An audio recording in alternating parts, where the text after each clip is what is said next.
How you doing, man? Hey, how's it going? Doing very well. Where are you guys located at today?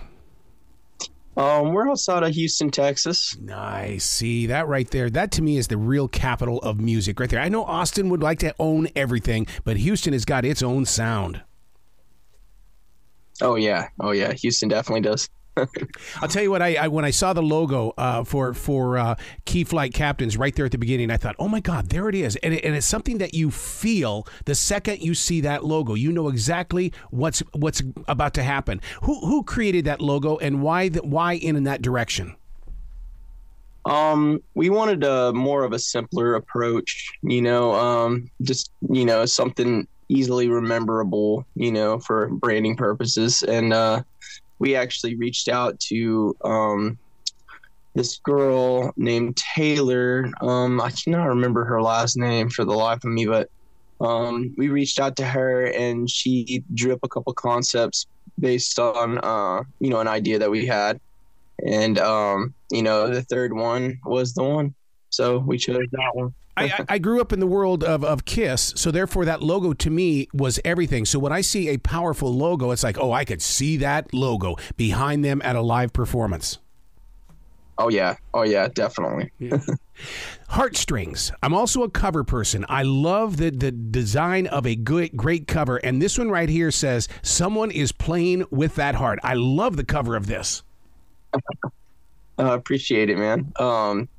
Yeah, that we worked on, we did that one ourselves.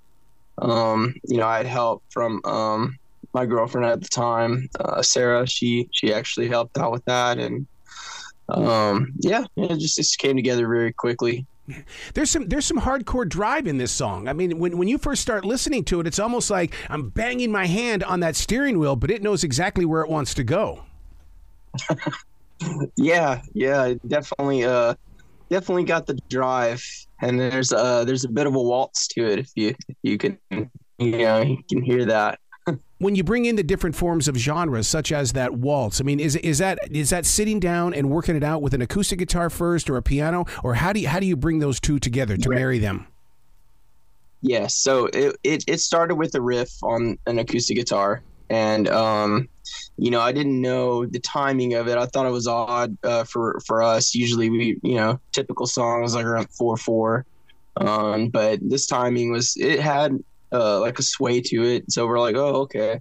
And found out it's, 3/4 timing or something like that. I'm not like an expert, but, that's generally, like, I looked it up and it's like, oh yeah, it's the waltz. It's got that swing to it. And, yeah, I guess, it just started with the riff. That's all. Do you think there'll be an unplugged version of it?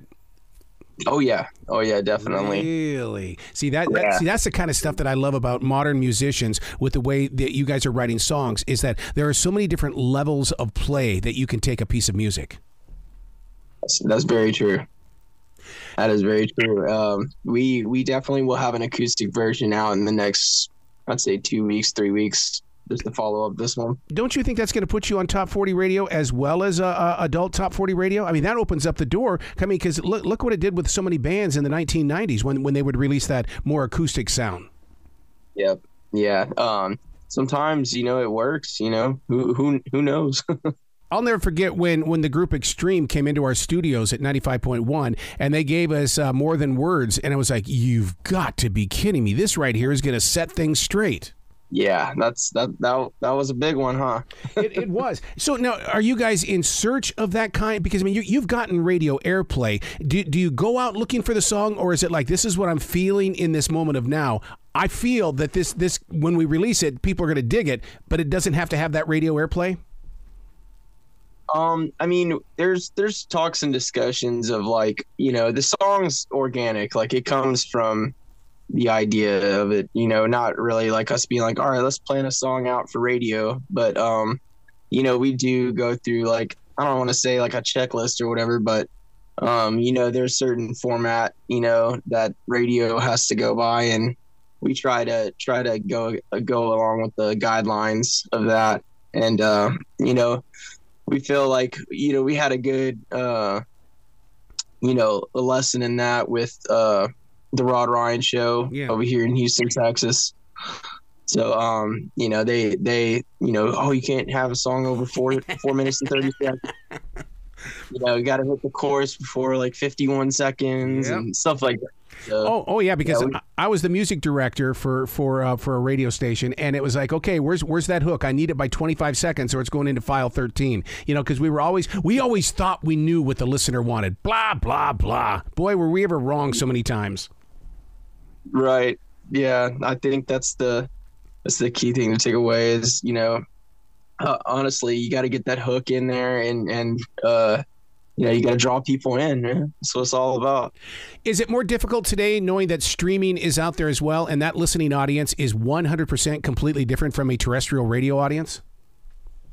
I would say, it is difficult in a way, just because everything's so spread out and, and it's not very, I don't know, there's not just one big funnel, there's a lot of many avenues, but that's another cool thing about it is there's so many avenues, there's so much new music, and honestly it's a good thing and a bad thing, just like pretty much anything else.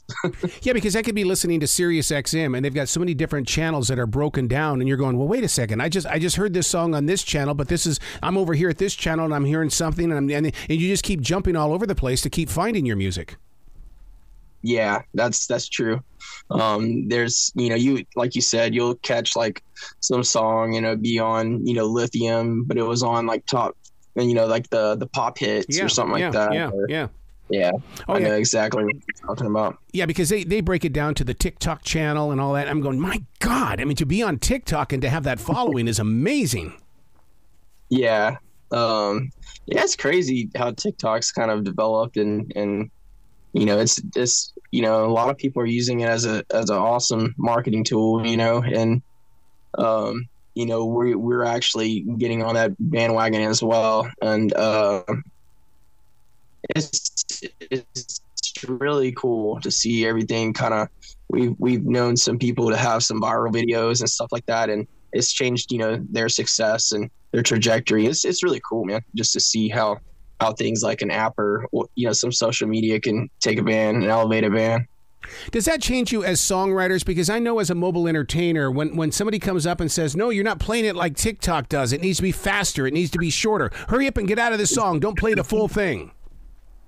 Yeah, so I guess you could say it's like it's good in a sense of like we could do like highlight reels, or maybe like snippets of something, or snippets of covers. I've actually had a dude come up to me. It's like, yeah, man, I had this idea. I'm going to, record 15 or 30-second songs and just, make them, I'm like, well, that's cool. But, I don't know, it's just however you market your music and stuff like that, I think that's the cool thing about it is you could do some kind of cool video or something in 15, 30 seconds and make it interesting enough to pull the listener in to listen into your to your song, or wherever you have like more bulk information, like say like YouTube or whatever, like, oh yeah, come check out my video, blah blah blah. It's a really good marketing tool, I think, and entertainment purposes, as well. Like it keeps people entertained. So anything in those areas, you're good to go, Yeah. Please tell me that Dave Grohl has reached out to you saying that you guys are doing it right. Man, I that would be a dream come true, to be honest with you. Like we absolutely love Foo Fighters and look up to Dave so much. So it would be an honor to hear from him. Yeah, because he's so much into that sound, that kind of genre of rock. And basically, it's not just storytelling. It's, my God, I'm going to sing right along with you. I'm going to be out of tune, but you know what? You don't mind. Yeah, no, we don't mind. And we encourage everybody to sing along with us as well. Yeah, I think that would be crazy if he was like, hey, this is actually a cool band, and we got more in the oven ready to go, so then the day that you meet Corey, do you know right away that, oh my God, this collaboration is going to grow? Yeah, I feel like when I met Corey, I knew that this was a dude that I want to make music with. Yeah. You know what I mean? He's just got the when he hits those drums, man, it's serious. It's hard. Every time we're in rehearsal mode and he cracks that bell brass. Oh man, we better be having some ear protection or something, man. It's loud. Yeah, but I always use the drummer as my refueling station. I would go back there just to get into that drum beat so I could get more energy to go back up front. Oh yeah. Like I feed off of his energy. He's sitting there, pounding them out on stage, and I'll go over to the drums and gain, try to get some of that energy from him. He keeps me going. He keeps pushing me, and I feel the the beat's strong with that one. So when you guys are recording music, do you do a scratch track first and then you lay down the drums, or how do you guys build your songs? Yeah, so just due to limited equipment and stuff like that, we use all the fancy mics on the drums, so we'll do like a scratch track to like a click track if necessary, which mostly if we're gonna do some stuff on the radio, we want to be pretty accurate, so we'll throw the click on with the scratch track, and after that go in straight into the drums and get those suckers knocked out. After that, typical layering process. I do I think guitars next, and bass and vocals and whatever necessary. If there's an organ or something like that, in the back, we'll do that very last. Just add to the icing on the cake, Well, with the vocals being in the background like that, when you're putting it together, how much does it change from the origin of the story to go up to when they come in, let's say third in line? Because there were times when I'd be in the studio and I'd be going, God, I love what you guys are doing. It means I'm going to have to change the way that I deliver this song. Oh yeah. Yeah. Things, last minute changes. Yeah. Yeah. So that's real. That's definitely real, man. And we've, every time, what I mean? It could be, up until, the vocals could be printed. Honestly, it could be done, and we would rewrite or change something. Oh yeah. It's just we have to hit the done button eventually, and just succumb to whatever it has became. So. Honestly, it's like a love-hate thing, man. So yeah. Do you keep the scratch paper? Because I do, because it's like my wife says that there's a lot more when you're scratching out words, and there's a bigger and better story. Yeah, so I definitely keep the scratch paper. Yeah. I definitely, I draw from a list of things, and sometimes it's not, the story's not so easily written. Sometimes we have to, kind of actually carve out our own story in what was given. So yeah, it's the lyrical process is probably my least favorite, but I'm also what they call the last minute Louis. I'm the last minute with that stuff. So not well, I wouldn't say tons of thought. There's a lot of thought that comes into lyrical content, but it's just more of a it comes from the melody. Yep. And whatever the melody's telling us, kind of, from the above, whatever we're, whatever magic we can gather. So what's the story behind the band's name? Because I'll tell you, my interpretation is that you guys are the best of the best, and the only people that are going to get the key flights are you, and therefore you are the ones that are leading the force. Wow. I love that interpretation. Honestly, it could mean that, or it the where the origins of the name are about as stupid as it can get. But we were sitting around feeling defeated, and I say we, it was me and our ex bass player Dan G. We were we were just sitting there. He's actually the guy that started off, helping me out with this band and stuff. We were just looking at a bucket of KFC, and we thought, if STP, Stone Temple Pilots, yes, ripped off like an oil and gas company's logo, why can't we do it with KFC? and flip the Colonel Sanders, make them look goofy on a shirt, like we just were thinking of like tons of merch ideas. And we search high and low for a name on Facebook, or every time we think of one, we check and it was taken. Yep. And we're so defeated. So we kind of just it just resulted in kind of just sitting there looking at this bucket that was in front of us. We're completely bored looking at this thing. We're like, it'd be really funny if we, all right. So we started just making up names that to fit the.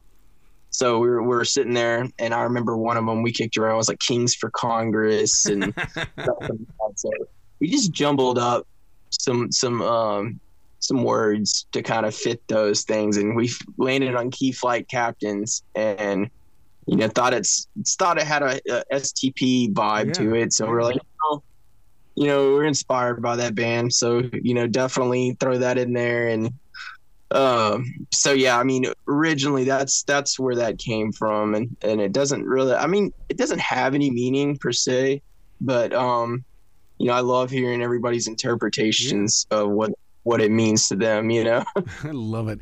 So where can people go to find out more about you guys, the tour, every place that you guys are going to grow, and especially merchandise? I want to help you sell that merchandise. Merchandise. So we have our website. It's keyflightcaptains.com. That's going to be like the main hub for all our merchandise, and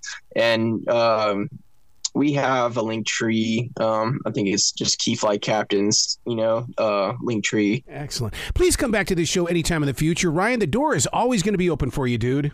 Oh, man. Thank you, Arrow. Appreciate that, dude. Thank you, man. Be brilliant today, okay? All right, man. You too. Take care.